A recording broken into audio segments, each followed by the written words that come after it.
aquilo que você tem para dizer é relevante ou não. Os erros é a marca querer ser protagonista. Eu acho que é tudo em torno de pessoas mesmo, de histórias e narrativas.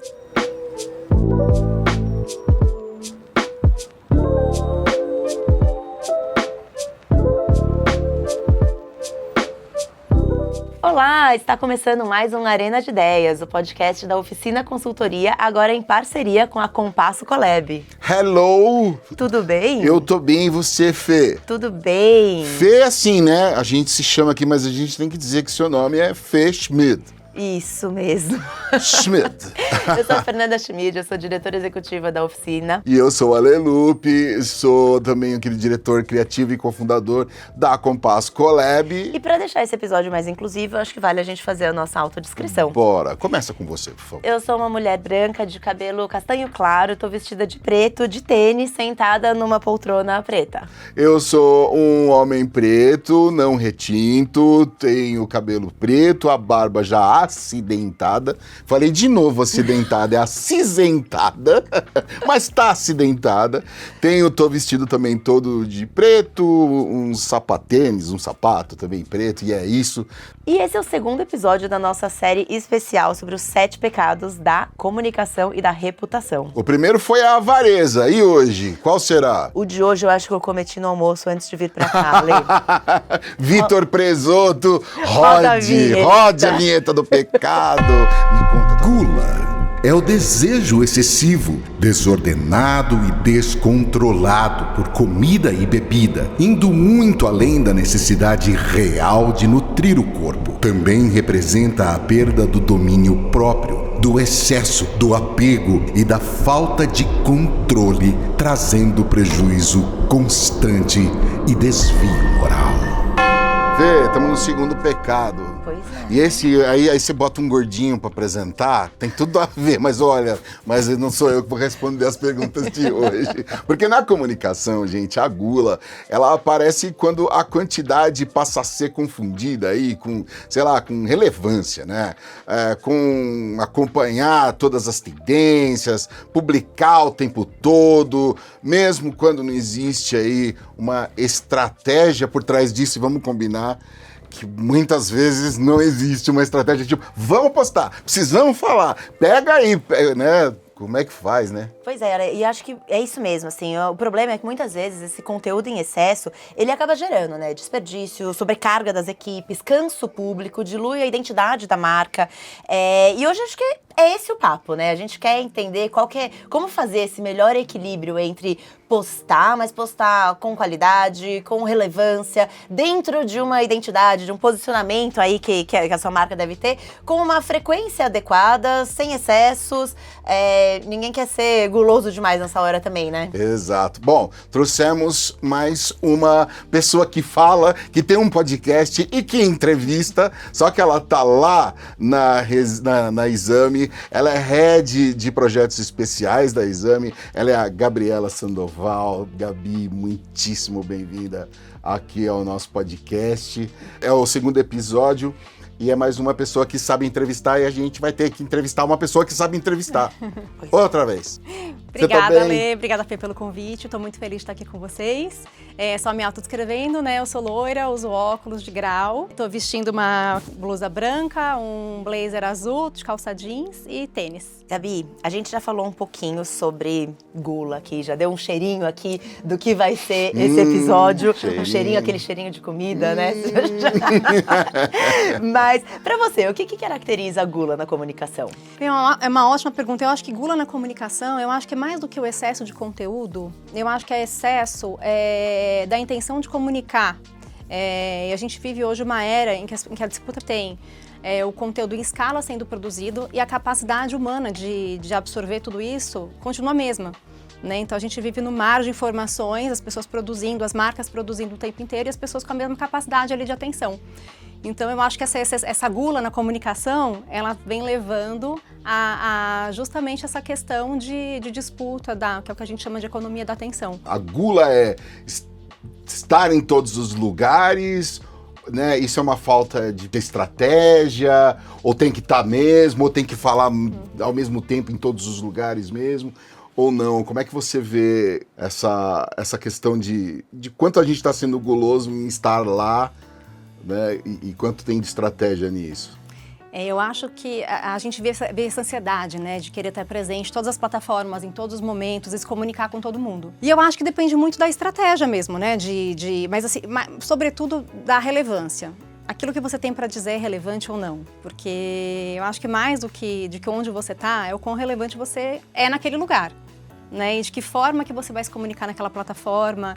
Então, eu acho que depende muito da estratégia e do público, mas acho que a pergunta é sempre assim, que as marcas devem fazer e as pessoas, é assim, é relevante eu dizer aquilo, eu estar aqui, eu me comunicar com esse público?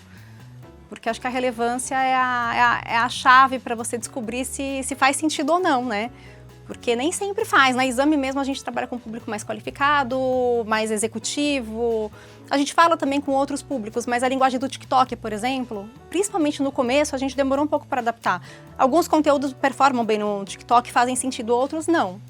Né? Então a gente fala de descarbonização no TikTok, criar um vídeo criativo que vai engajar e vai atingir o público do TikTok, às vezes não é nem um desafio, é uma coisa necessária, né? Vai performar melhor no LinkedIn, em outras plataformas. Então, eu acho que a gente, são as marcas e os veículos e as pessoas tentarem encontrar ali aonde que elas performam melhor, onde elas comunicam melhor.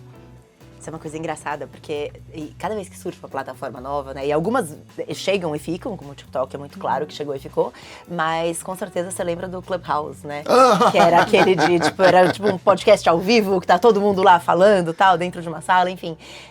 Que era uma coisa assim, todas as marcas naquele momento, eu cuidava também de redes sociais naquela época, dentro da empresa onde eu tava, ficou assim, e aí, entra ou não entra, né? O que você faz? O que você... Porque chega uma novidade, você fala assim, tá, mas isso vai pegar ou não vai pegar? Vale a pena um esforço? Quanto que você vai colocar de equipe? O que você vai deslocar da sua estratégia pra entrar dentro de um novo, né, de um novo canal? Pensando assim, nas marcas que estão aí explorando, tipo, chegou um canal novo, o que você faria de recomendação, assim, tipo, entra, experimenta, testa, ou então espera um pouquinho, vê pra onde vai, perde o bonde, talvez. Como que você recomendaria? Eu acho que é muito entender o público. O TikTok, por exemplo, a gente sabe que é um canal que pega um público mais jovem ali, né? Então, eu acho que depende muito, e não só do público que tá lá, mas da forma como o conteúdo é entregue. Acho que um erro é querer adaptar o mesmo conteúdo para várias plataformas. E às vezes o conteúdo tem que ser completamente diferente. Às vezes não é nem só adaptar, né? A pessoa, adapta e transforma um story num Reels e, assim, não, é outro momento, é outro formato. Exato. Uma coisa que a gente tem notado muito também é a procura das marcas muito mais por vídeo do que por texto. Então a gente vê uma era assim, muito de texto, de fazer branded content e texto sobre marca, e agora vem a era muito do vídeo. Então muitas marcas não querem estar no Exame com texto. Querem só vídeo, e aí a gente também tem um portfólio lá com vários formatos para diversas plataformas, mas a busca por vídeo vem crescendo bastante. Porque eu acho que essa questão também, né, de chamar atenção, é muito mais fácil você fisgar ali em 3 segundos a atenção num vídeo do que num texto. Eu acho que é uma estratégia para mídia de alcance e tudo isso também. Eu acho que essa demanda vem sendo muito crescente. Engraçado, vocês estão falando isso, eu tô aqui pensando numa analogia com a gula, porque a gente come com os olhos, né? Muitas vezes. Você olha aqui e fala, olha só esse pudim, gente. Olha esse... Né? Eu lembro eu faço isso quando eu vejo algum vídeo de alguém tá cozinhando. Mas eu lembrava da minha mãe, da minha sogra, dizendo, gente, a Ana Maria fez um negócio hoje que é uma delícia. Mas vocês, elas não provaram, elas não experimentaram o negócio, elas viram ali, né, e ficaram... E eu acho que a gente tem muito disso, talvez seja uma era, porque você falou do Clubhouse. Clubhouse era uma oportunidade de se entrar ali e ser ao vivo, né? A proposta era ser ao vivo, entrar, bater aquele papo e acabou. Você não tinha gravado, tanto era proibido gravar, tal. Você tem os podcasts em áudio, né? Que a Exame oferece e poderia ser uma ferramenta boa, mas é interessante como hoje as pessoas precisam se alimentar com a imagem, né, cara, assim. E será que a gente não, pensando aqui, a gente tem várias redes sociais aí hoje disponíveis que alimenta com imagem, né? Agora eu vou misturar os pecados. Será que a gente não comete avareza e gula, às vezes focando, do mesmo jeito que a gente quer estar em tudo, a gente só quer estar em uma também? Gabi, o que você acha? Eu acho, olha, que muitas vezes faz sentido estar só em uma também, Tá. né? E você focar ali, concentrar sua audiência numa plataforma. E o que você falou, acho que de comer com os olhos ali, né? Eu acho que essa disputa por atenção em vídeo, ela acaba atraindo um público muito mais amplo, porque você tem várias pessoas ali de várias idades consumindo aquele conteúdo. E a questão é a forma como você vai fazer aquilo, né? Como que você vai trabalhar aquele conteúdo. Acho que independentemente da plataforma. Mas, sem dúvida, os conteúdos em vídeo, eles estão com uma força, assim, bem grande. Não, sim, hoje é Bem impressionante. grande. É impressionante. Também, ainda na brincadeira da analogia aí, é que o conteúdo em vídeo aí, até ainda dentro desse assunto da gula, ele é muito mais palatável, né? Ele é muito fácil de ser consumido. Dá mais trabalho para quem tá ali por trás das câmeras, mas para quem tá consumindo, ali aquele videozinho de 15 segundos, você tem, tipo, o suficiente, teoricamente, de informação que você tá disposto a consumir. Né? Eu acho que isso tem um negócio, e talvez, e aí a pessoa fica lá, né, só no scroll, às vezes nem vê o vídeo inteiro, os 15 segundos, vê ali 3 segundos, já não quero mais, vou pro próximo. O que não é necessariamente uma coisa muito saudável, né? Tem uma gula aí por conteúdo que é complicada. Como é que alimenta esse tamagotchizinho, né? Esse tamagotchi, para quem é do meu tempo, assim. Do mas meu como é que se também, alimenta? Eu sei também. Essa coisa da ansiedade, né? Até música as pessoas têm pulado, né? Vão assistir uma série, vai pro final da série, as pessoas não conseguem mais concentrar e esperar a entrega do entretenimento. Então, acho que o vídeo também ajuda muito nisso, a entregar entretenimento, mas tem que lidar com a ansiedade também, de entregar a mensagem-chave ali logo de cara, e como é que você faz isso, envolve ao mesmo tempo, né? É um desafio. Eu vejo principalmente as novas gerações, né? Essa coisa de pular música assusta um pouco. Né, de correr o filme para chegar mais rápido ali, porque não tem paciência de acompanhar toda a narrativa. Uma coisa que eu vi recentemente é que as próprias produtoras, Netflix, eles estão repetindo a mesma mensagem ao longo de uma série, por exemplo, porque as pessoas se dispersam, né, não conseguem prestar atenção. E não estão fazendo só a mensagem aquilo, tem que né? ser repetida várias vezes. Pra pessoa entender um contexto de uma novela, de um filme, de uma série. Isso é muito engraçado, e o exemplo é justamente assim, tipo, eu estou indo para o mercado porque eu preciso comprar macarrão. Ela acabou de falar que precisava comprar um macarrão. Aí ela está indo pro mercado, ela fala. Isso. Aí ela chega no mercado, eu estou aqui para comprar um macarrão. Peguei porque um ela tem que macarrão, explicar o que Enfatizar, está né? acontecendo, enfatizar. É um pouco assustador isso também, né? Mas como é que reverte isso? Assim? Não falando em reverter, calma lá. Também eu usei a palavra, talvez a expressão errada. Mas o cara já vai saindo do roteiro, né? Já começa devagar. Mas assim, porque tem uma coisa, óbvio, que nem a gente tá fazendo um podcast aqui, nesse momento a gente pode estar rolando exatamente isso. Alguém tá pulando a minha pergunta, ou tá Acelerando a gente. Acelerando, assistindo Todo mundo só o ouvindo no corte, 2x. No 2x. Pois é, enquanto entendeu? tá na academia, fazendo. Mas assim, a questão é, a gente precisa passar uma mensagem. E aí a gente acaba talvez começa a usar uns artifícios que vai dando certo. Esse artifício já não dá mais. Esse dá. Tem um desafio gigante pra você lá na Exame, né, Gabi? Porque ao mesmo tempo que você precisa alimentar, você também tem que fazer você tem que controlar o alimento, você tem que ser meio quase que ali uma nutróloga aí, né, no caso. Exatamente. Eu acho, Ale, que uma das coisas que a gente trabalha muito, né? Muitas vezes a marca, acho que um dos erros é a marca querer ser protagonista.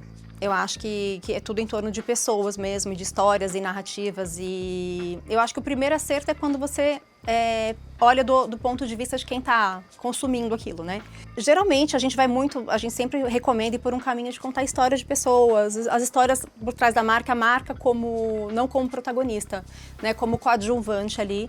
Porque Mas dá pra colocar o logo ali no canto, assim? Dá Pro produto tá virado? O produto tá porque virado.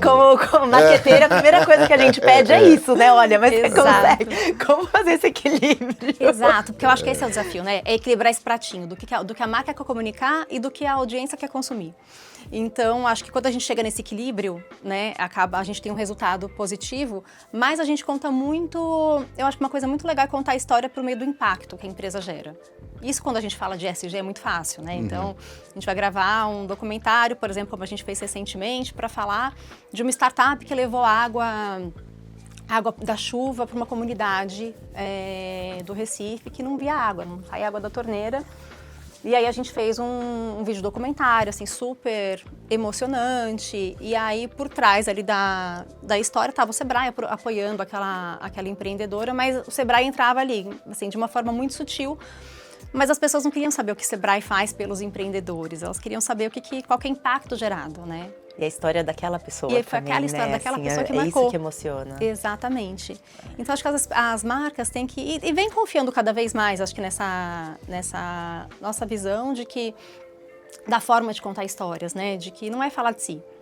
É você mostrar o que você gera, o que você faz, o que você causa de impacto, mas sem querer ser protagonista. Eu vejo ainda muitas marcas, pelo menos aqui em São Paulo, muitas marcas de serviço público, por exemplo, elas estão num momento muito de falar delas, assim, sabe?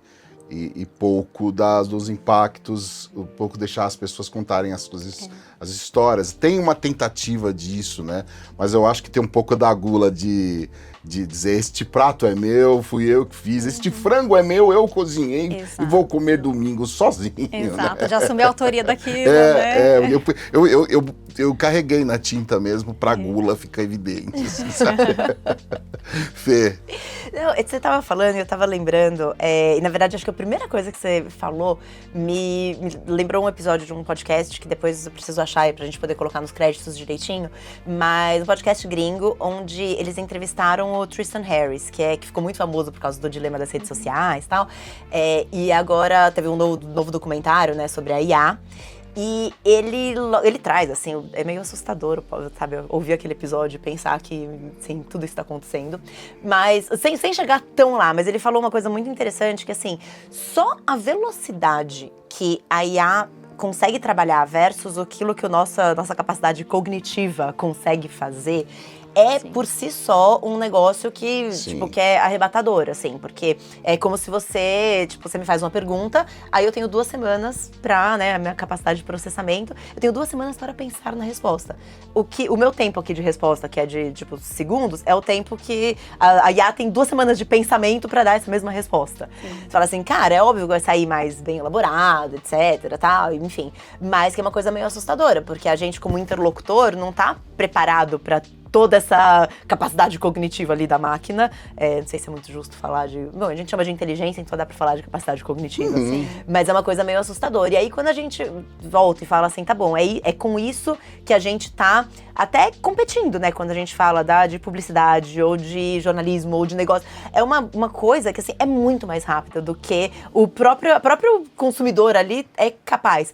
Dentro desse contexto, como que você faz, seja uma publicidade, seja um branded content, que realmente conecte com a pessoa e fale, e às vezes até na velocidade que ela consegue processar? Eu acho que essa questão da IA, a gente faz parte de um instituto, chama Native Advertising Institute, que reúne, né, veículos do mundo inteiro, que falam bastante de branded content. E eles fizeram uma pesquisa recente para falar sobre o temor do mercado em relação à IA. E eles falam muito sobre a pasteurização do conteúdo. Porque eu acho que é isso, né? A gente usa muito a IA para muitas coisas, inclusive para testar, né? Peça e mídia, e o que funciona e o que não funciona. E para gerar texto, buscar o melhor título e trazer ideias, né? Montar roteiro. Eu acho que funciona muito, mas a gente tem a questão da originalidade do conteúdo que é gerado, né? E uma coisa que eu estava pensando esses dias também, eu acho que a gente gera muito conteúdo para agradar o algoritmo. E a gente esquece de quem está lendo, né? Então a gente não está gerando mais conteúdo para pessoas. A gente tem conteúdo gerado por máquina para máquina, Pois né? é. Então tá uma coisa, né?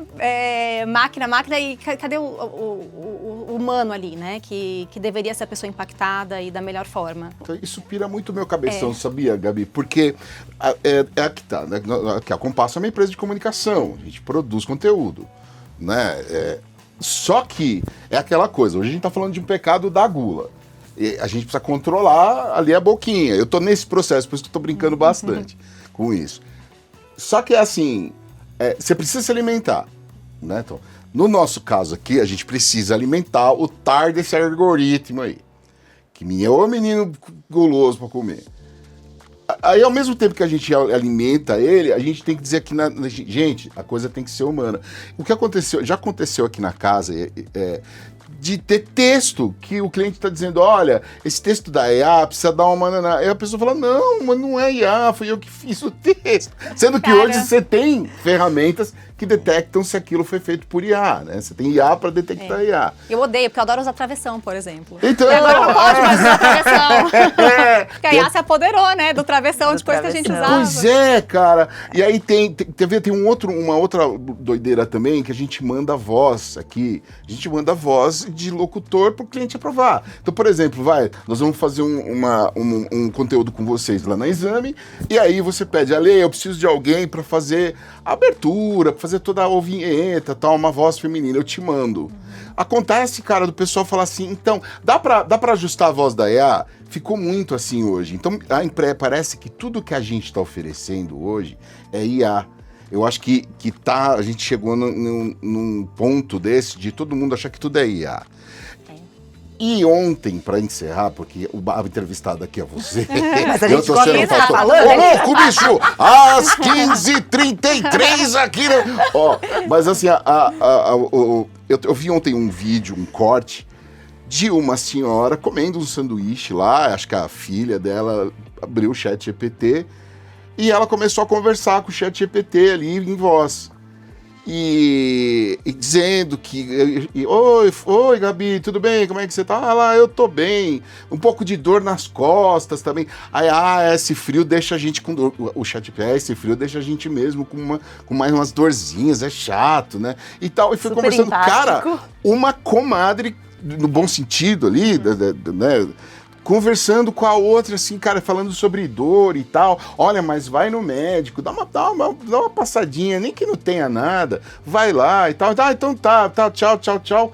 Se você não tá assistindo o vídeo e não sabe do contexto, você fala que eram duas pessoas conversando. A voz escolhida ali. Né? Então, e o contexto. E aí... E isso só vai melhorar, né? Melhorar no sentido de sim, só vai qualidade ficar, exato. técnica. Aí a gente bota a questão humana aí. Como que a gente faz isso hoje para dizer, gente, isso aqui é humano, tem calor humano, tem caco, sendo que a IA já bota, a gente ensinou, você acabou de dizer, a gente alimenta o algoritmo o tempo todo. Né? E a gente compete com um algoritmo que conhece mais de nós do que nós mesmos, às vezes. Né? Exato. Porque tem todo um histórico. Então, realmente, gera ali uma conversa, um engajamento e lembra de coisas que a gente humano não tem essa capacidade, às vezes, de lembrar. A gente faz terapia com ele.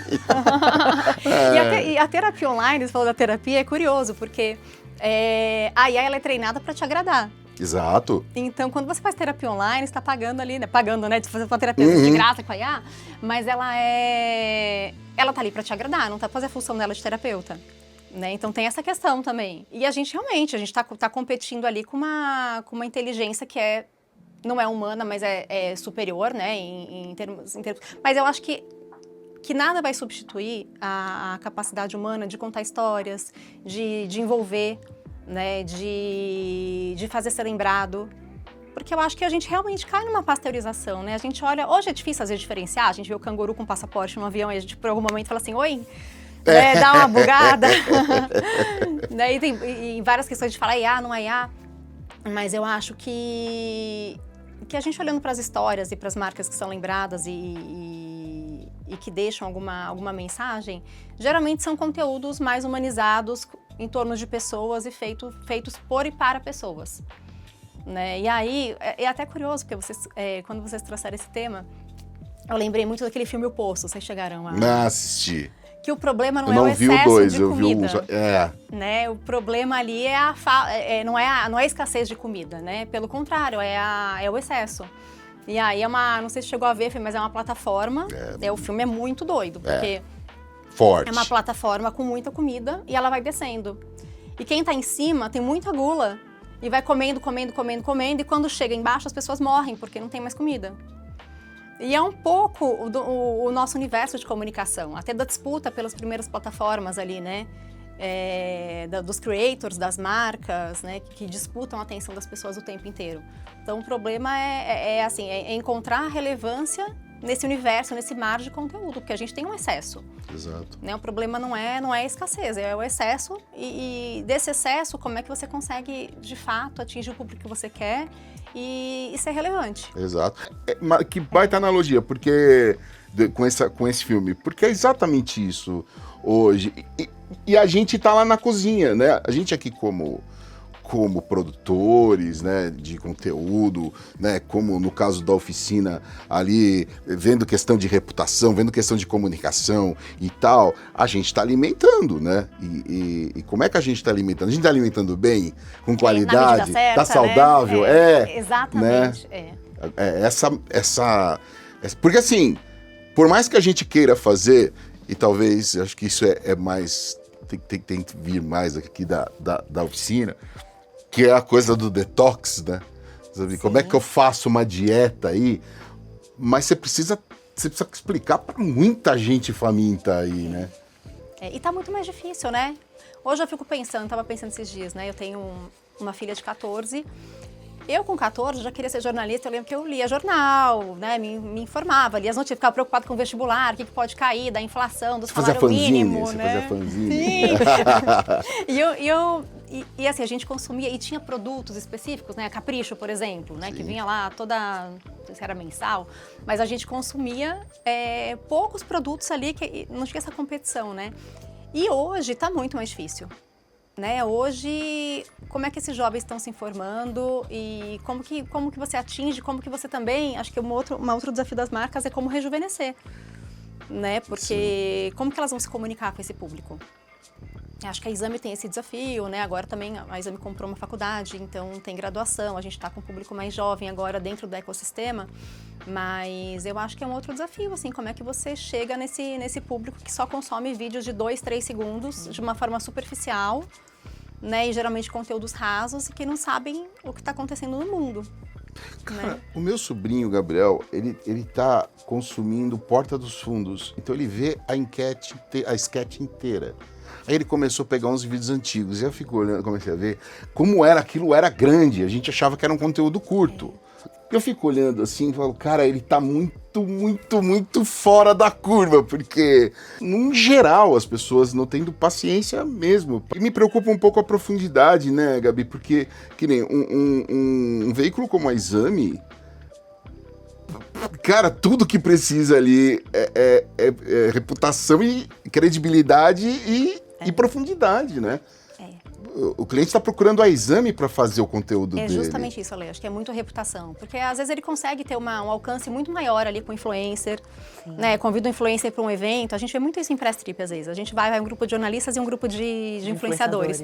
O alcance que eles têm, e eles são assim. A gente foi uma vez para uma viagem e as pessoas param, né? Fora do país e param e pedem autógrafo. Então eles viraram, né? Os influenciadores viraram realmente celebridades.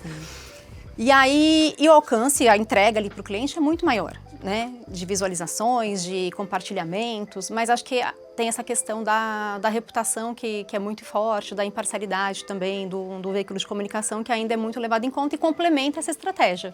Eu acho que não tem que ir para um lado nem para o outro, né? Acho que você encontrando os influenciadores certos, os veículos certos também para se comunicar, você consegue montar uma boa estratégia. E falando, assim, bem nessa linha, você falou bastante de alcance, falando um pouco de métricas, como que vocês, até mesmo na hora de propor, né, para um cliente, um branded content, que métricas vocês trazem que, obviamente, muitas vezes não vão ser comparáveis com, né, a super ultra influenciadora de 100 milhões de seguidores, mas que tem outras entregas, né? Então, a gente tá falando de relevância, você falou de reputação. Que métricas que vocês olham nessa hora? A gente olha para as métricas mais comuns, né? Então, para time spent, visualizações, compartilhamentos, mas acho que o que vale muito é o quanto aquela marca é lembrada. Então, a gente pode fazer uma pesquisa para ver o antes e depois, né, do quanto aquela marca é lembrada e associada a determinado tema. E o que a gente faz muito com o cliente é construir um projeto always on, que é o que a gente chama, que, como a gente fez com o Sebrae para falar de empreendedorismo feminino, a gente trouxe por um ano histórias de mulheres empreendedoras. Então, esse hub, em um ano, ele bateu mais de 3 milhões de page views. Então, eu acho que a entrega para o cliente ela não se resume a um conteúdo, a um número ali de page views. A gente tem que construir ali todo um storytelling em torno do tema Porque uma estratégia isolada, um conteúdo único, dificilmente vai surtir efeito. A não ser que seja um lançamento, alguma coisa que vai fazer barulho naquele momento. Mas quando a marca quer ser lembrada e se tornar autoridade e endossar a autoridade num determinado tema, eu acho que é uma construção mais de longo prazo também. E a gente olha para tudo isso, né? Comentários positivos, negativos, compartilhamentos, time spent e o quanto aquele conteúdo, aquela marca passou a ser lembrada depois do projeto. Vocês falaram sobre métrica e também sobre influenciadores, influenciadoras, né? Quando essa parada do influenciador começou a aparecer, né? Era chama o fulano, ele tem 10 milhões e fala para ele fazer lá uma ação dentro do canal dele e X. E começou assim, né? A gente viu a quantidade de problemas que isso deu. Só que ao mesmo tempo, as redes sociais geraram milhões de influenciadores, né? As pessoas passaram a se eu sou uma influenciadora, eu sou um influenciador. E uma coisa que eu tenho escutado muito, até queria uma ajuda de vocês para ver se eu tô pirando, é que hoje é tudo... Gente, ontem viralizou um vídeo meu, e aí eu falo, pera, oi? Aí você vai lá, sei lá, a pessoa tem 1 milhão de seguidores. Mas ela não tem esse alcance todos os dias ali do 1 milhão. E aí, às vezes, você vai ver, teve uma coisa que foi vista por, sei lá, por 10 mil pessoas. E isso passa a ser chamada de viralizar. Também mudou esse conceito, né, Gabi, né, Fê? O que viraliza, o que é viralizar. As marcas não esperam um pouco isso também? Eu quero viralizar, sei lá, eu quero que o meu conteúdo lá da Exame viralize. O que é viralizar hoje em dia, cara? Isso também não tá dentro da gula, do pecado, tá viralizando. Eu acho assim, acho que as pessoas que queriam, acho que o novo viralizar é aquela pessoa que queria ser capa da Exame. Hoje ela quer, ainda existe. Maravilhoso isso, cara. Ainda existe esse desejo, quero ser capa de revista. Nossa, muito bom. Né? Quero ser visto, quero ser lembrado, mas eu acho que essa métrica do sucesso depende muito de quem você atingiu também. Né, o núcleo, tanto é que os micro-influenciadores às vezes surtem mais resultado para as marcas do que os grandes, né? Porque eles comunicam com um público específico ali, que querem passar aquela mensagem. Então, acho também o segredo é não querer falar sobre todos os assuntos para todos os públicos. Você tem que escolher seu público, saber com quem você quer se comunicar, porque quem quer se comunicar com todo mundo realmente, né, não se comunica com ninguém. Então, porque aí a gente pode trazer esse viralizou dentro deste universo. Do contexto do universo. E aí você explicar para a marca, né? Dizer para a marca, olha, viralizar aqui no nosso caso, né? A gente produziu aqui um podcast chamando Coralizar. Era pro WWF, se eu não me engano, agora não vou dizer, mas foram 7 episódios, 7 ou 8 episódios falando sobre corais. Todos eles com cientistas, explicando tecnicamente o que eram corais. Então, se já é difícil de você explicar de uma forma mais... Gente, coral é super importante, não fica indo aí fazer turismo andando em cima de coral, que vocês estão destruindo. A gente usou de muitos artifícios para fazer isso. Mas, cara, se viralizou muito dentro da bolha de biologia, né? Enfim... Mas às vezes é difícil, né, você explicar para o teu cliente que, cara, você vai viralizar aqui. Às vezes a pessoa fala assim, pô, mas se eu tenho X visualizações só nesse conteúdo aqui, eu não passou de 10 mil. Cara... Tudo bem, são todos PhDs que estão exato. Olha, você não fala tão fácil. Você está falando com 10 mil pessoas muito bem. E às vezes é tão básico isso. Quem está assistindo mas é básico. Mas tem gente que não... ainda vê assim, né, Gabi? E o quanto você reteve de atenção também, né? Porque você pode atingir milhões e milhões e milhões de pessoas que passaram pelo seu vídeo, só scrollaram e nem sabem do que se trata. Então, nem sempre o impacto pode ser medido pelo número até de visualizações, né? Por isso que a gente olha o tempo ali, o quanto a pessoa se envolveu no conteúdo, compartilhou e degustou aquilo, né? E não só só passou ali despercebido no meio de outros milhões de conteúdos. Passei minha fase de perguntas básicas, agora pode seguir. Não, mas foi ótimo, porque acho que você trouxe um exemplo muito legal. E assim, recentemente o que viralizou foram aqueles vídeos das frutinhas e tal. Sim, etc. a novela. Sei lá, os primeiros 3 foram super divertidos, aí depois no quarto você já fala assim, cara, eu já nem lembro mais se pode ou não pode colocar o tomate dentro ou fora da geladeira, sabe? Você já esqueceu tudo que você aprendeu, porque é muita informação em pouco tempo. Até porque já virou outra coisa também, né?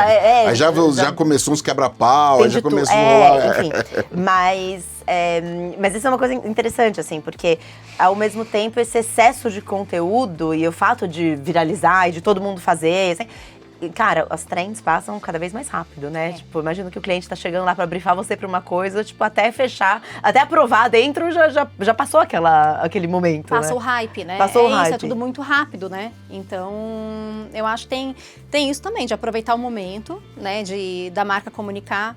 E esse timing que a gente também, às vezes, pena um pouco pra acertar, porque a diferença, né, de um conteúdo, explicando aqui para quem está assistindo a gente, de um conteúdo orgânico que a Isa me produz pela redação e de um branded content é que a gente recebe um briefing da marca, a gente produz o conteúdo, esse conteúdo é aprovado pela marca, então a gente depende de uma certa agilidade e também de maturidade do cliente, como você disse, né, Fê? O cliente, às vezes, ele quer aparecer, quer ter o logo, quer ter o porta-voz falando, quer mostrar a empresa, quer fazer um tour, e aí, às vezes, a gente tem que explicar, não é isso que, né, você gostaria de consumir isso sobre uma outra empresa, e aí a gente vai e propõe uma nova roupagem para aquele conteúdo. E aí depende da agilidade também de aprovação, né? E o quão maduro aquele cliente é para entender que a gente entendeu o briefing, mas a gente também conhece nossa audiência e vai conseguir encontrar um equilíbrio ali para entregar o melhor conteúdo. Que coisa, hein? Que coisa que é. Lá em Jundiaí, onde eu moro, dizer assim, esse povo da colônia, que é um bairro de lá, que era né, quando chegaram os italianos ali, cheio de tecnologia, de ferramental ali.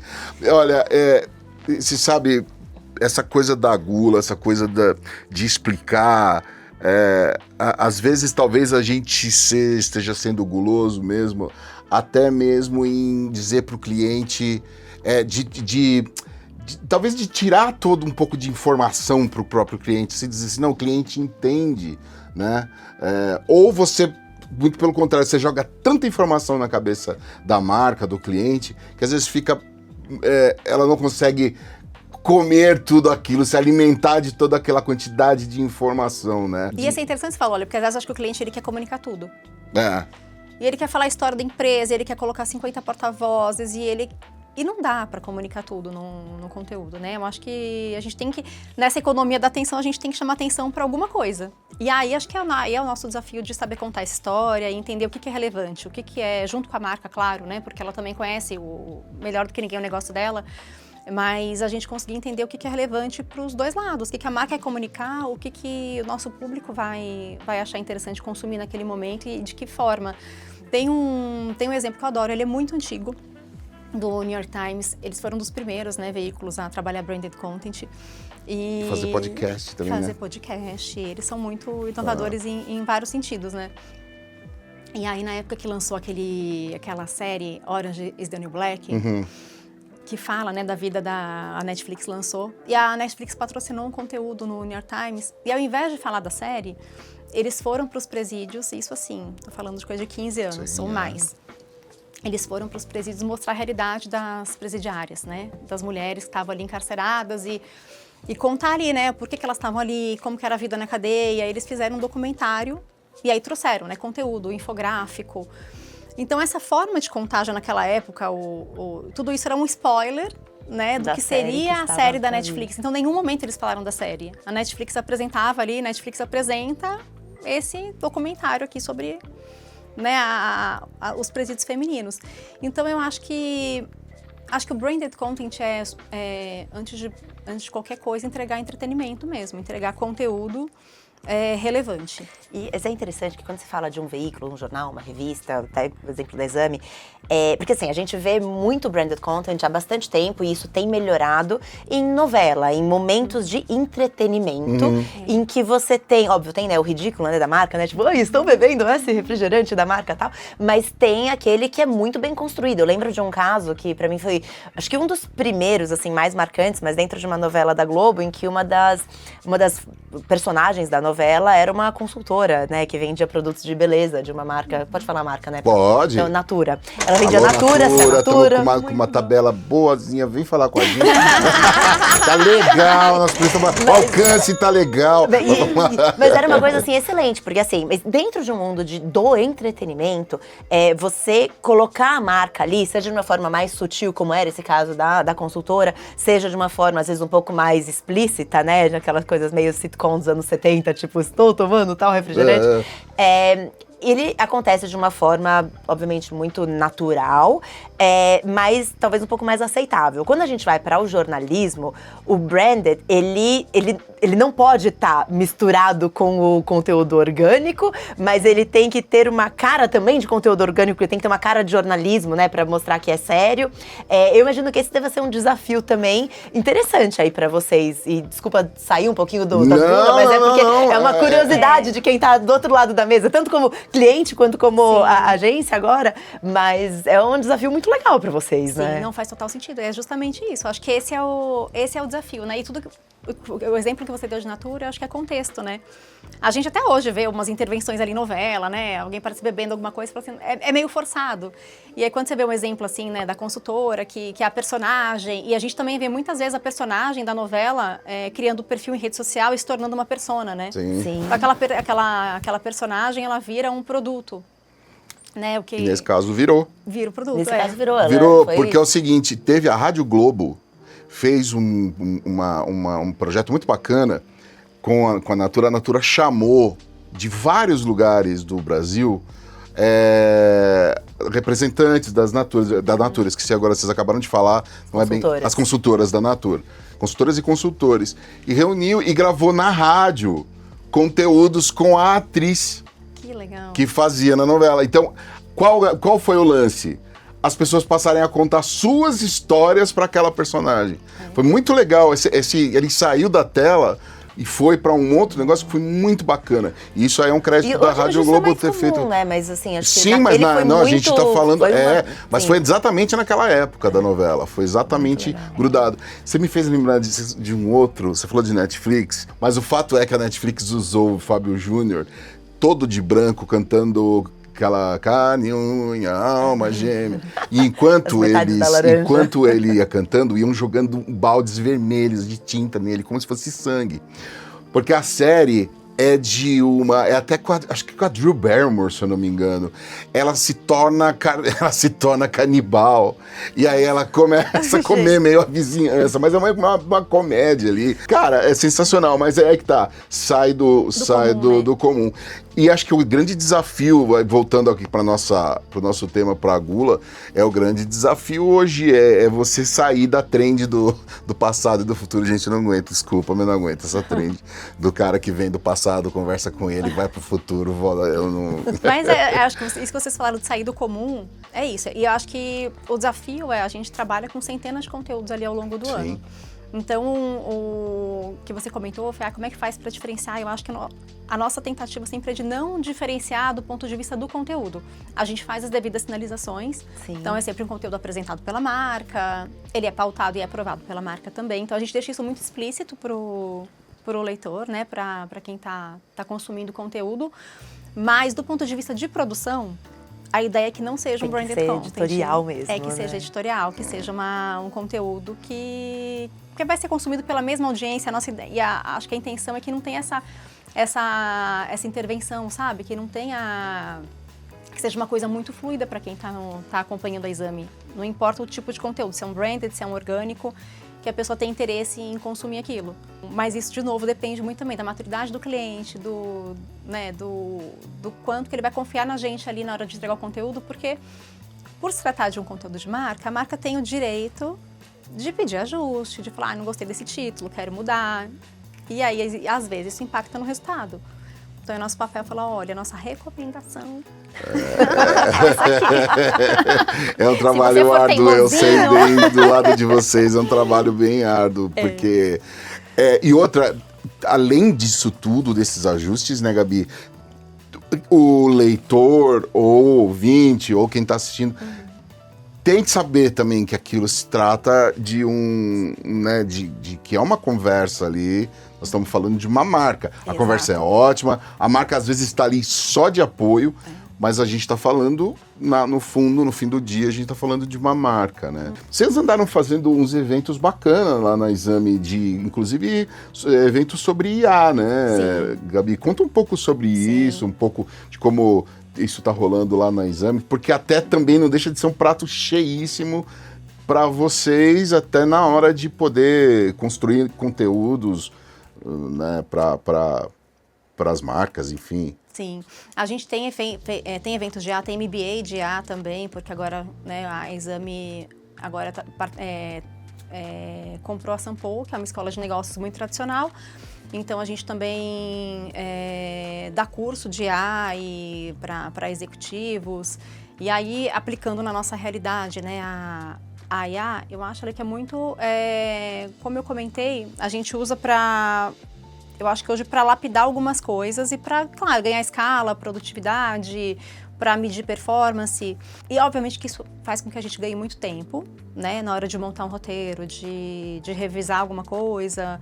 Então, o trabalho de revisão, por exemplo, hoje é muito feito por IA também. Antigamente tinha uma equipe de revisores, né, eu trabalhei já em outros veículos e na época tinha checador, então tinha checador, revisor. Checador eu sinto falta ainda, porque também é isso, a IA não é 100% confiável, né? Então, acho que antigamente a gente checava muito mais informação também do que hoje. Mas eu acho que a gente usa muito para ganhar escala mesmo, e aí dando exemplos práticos, né? Para ver qual título performa melhor, como é que eu transformo esse conteúdo num box, que eu consigo extrair daqui para visualmente entregar uma coisa legal. Ou até para gerar imagens mesmo, né? Do que o time de arte vai gerar, o que eu já consigo antecipar aqui do que eu estou imaginando. No começo tinha uma resistência, né?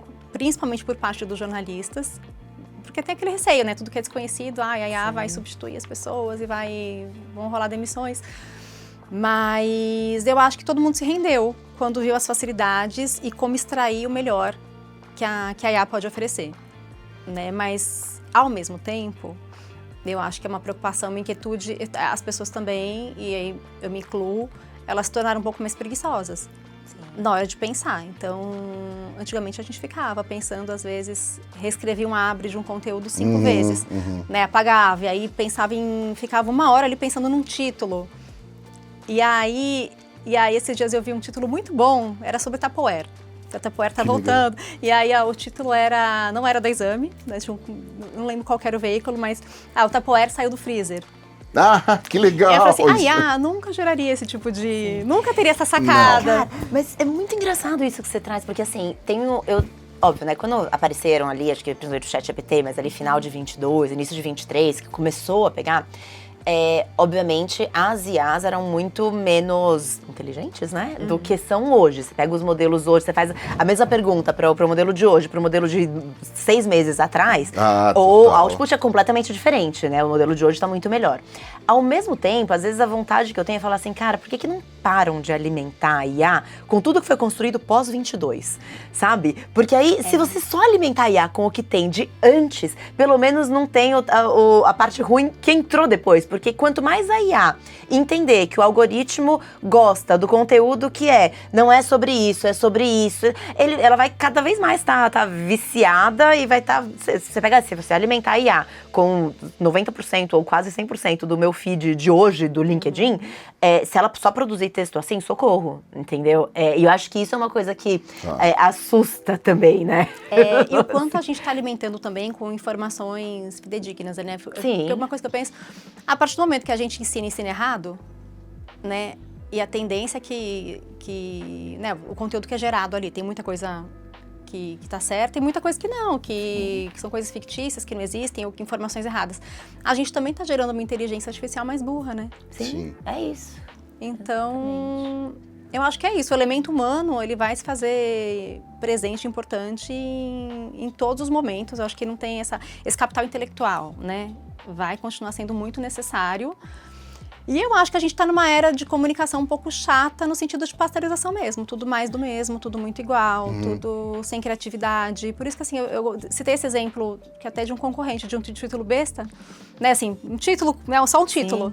mas que me chamou a atenção pela sacada, porque a gente não vê mais sacada assim, né? Porque a IA gera uns títulos parecidos também, que a gente olha e a gente já sabe, né? Aquelas 10 opções ali, você escolheu uma que, essa aqui tá ok, mas não tem essa genialidade de criar ali um texto incrível, um abre envolvente, de trazer alguma memória sua, alguma história, né? Então, eu sinto falta disso bastante.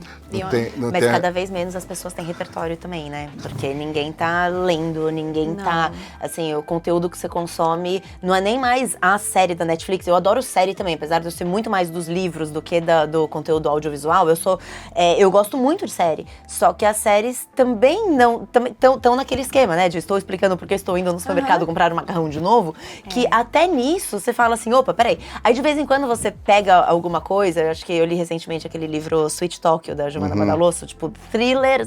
O livro que você pega, você devora e você fala assim, cara, que delícia que é você consumir um conteúdo que não tá ali igual ao de todo mundo, com aquelas frases curtas, sabe? Você fala assim, gente, que diferença, também, né? Sabe? Tipo, assim, eu me senti assim de novo, e parabéns, Giovanna, que eu não te conheço, mas assim, fiquei muito fã. Mas eu me senti de novo lendo um Saramago, sabe? Eu me senti de novo lendo uma coisa assim que você fala assim, cara, como tem gente que sabe escrever profundo e que consegue, seja na emoção da história, seja no uso das palavras, uma Jane Austen, enfim, posso discorrer aqui horas sobre livro, mas que diferença que faz você ler e você se nutrir disso na sua dieta da comunicação versus essa nossa gula de assistir todas as séries e ouvir todos os podcasts no 2x e consumir.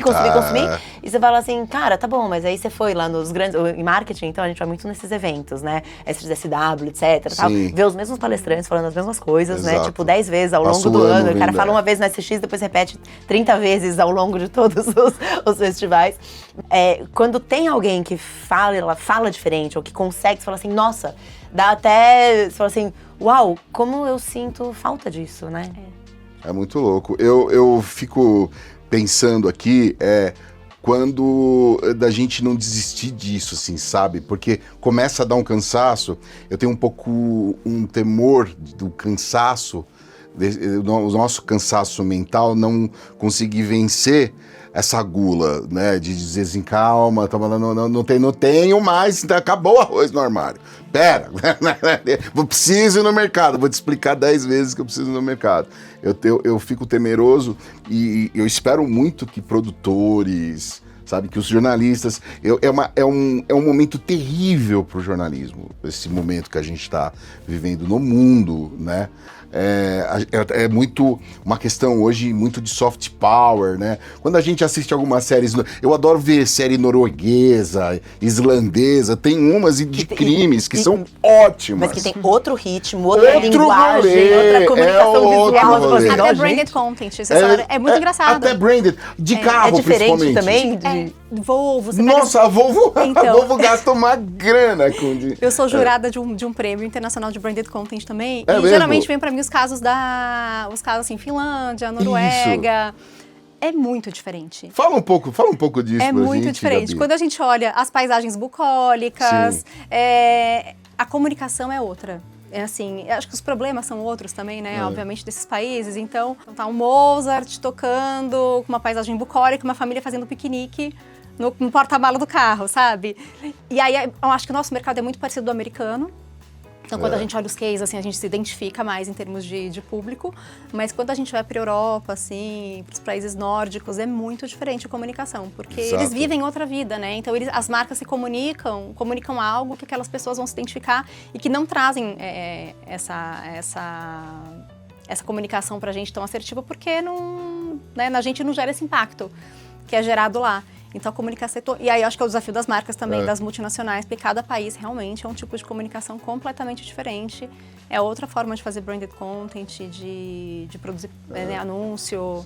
Você não vê um Volvo limpinho andando. O Volvo é da polícia, é do bandido, é do mocinho, é do casal, é da família. Né? Assim, longe da mensagem aqui, mas assim, é uma outra maneira de colocar isso lá e você tem que se esforçar um pouco para dizer, putz, aí é branded. Fora questão de mobiliário, de Também. iluminação, de tudo isso. Porque, cara, basta você ir aqui na Gabriel Monteiro da Silva, aqui pertinho, tá tudo ali, né? Então, enfim, gente, eu adorei esse papo, né? Adorei, Gabi. Eu também, muito bom. Falar, acho que a gente passaria a tarde aqui. Gabi, muito obrigada, muito obrigada. Adorei o papo, adorei aprender mais sobre branded content, adorei aprender mais sobre como essa gula às vezes não faz bem e é melhor você comunicar muito bem no veículo certo, para o público certo, do que sair, né, atirando para todo lado em todas as plataformas com o mesmo conteúdo, que pior ainda. É super enriquecedor aqui o nosso papo.